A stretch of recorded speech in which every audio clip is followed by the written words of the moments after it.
But this Jesus plus doesn't work, man. If there's any such thing as Jesus plus, then it's heinous that Jesus died the way he did. Isn't it weird though, in a country that's supposed to be Christian based? Like, I understand in Rome, where they were, where that flies because the power dynamic is opposite.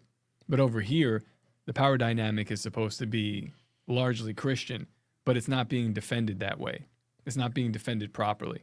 Yeah, I don't know, dude. It's a weird game with the people in like leadership roles and so-called politics in America. A lot of them are non-human. And if Ramaswamy is like cool now, I don't know.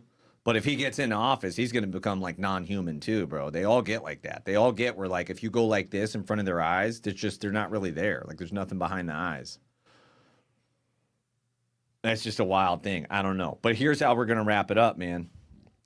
Galatians 5. Now we're going to jump down to verses 16 through 18. You say, well, what do we do, man? We're not supposed to follow the law. This I say then, walk in the Spirit, and you shall not fulfill the lust of the flesh.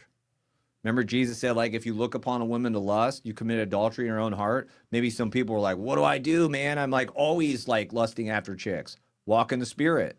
The solution isn't tell yourself, oh, don't lust, don't lust, don't lust. That's not the solution. The solution is walk in the Spirit and you shall not fulfill the lust of the flesh.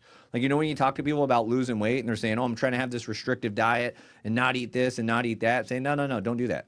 What you should do is eat as many like healthy, satisfying, filling foods as possible that are good and nutritious. That will keep you from eating all the junk food. Because like you talk to the vegan people and they're like eating the vegan stuff, but then they get starving and they eat a whole box of Cheerios with oat milk. Mm-hmm. Because they're starving. It's like, no. If you would just ate red meat, you wouldn't be starving and have to eat all this processed junk food. It's the same thing with sin. Walk in the Spirit so you don't fulfill the lust of the flesh.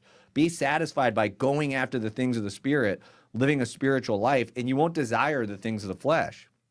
For the flesh lusts against the Spirit, and the Spirit against the flesh, and these are contrary the one to the other. So you cannot do the things that you would. But if you be led of the Spirit, you are not under the law.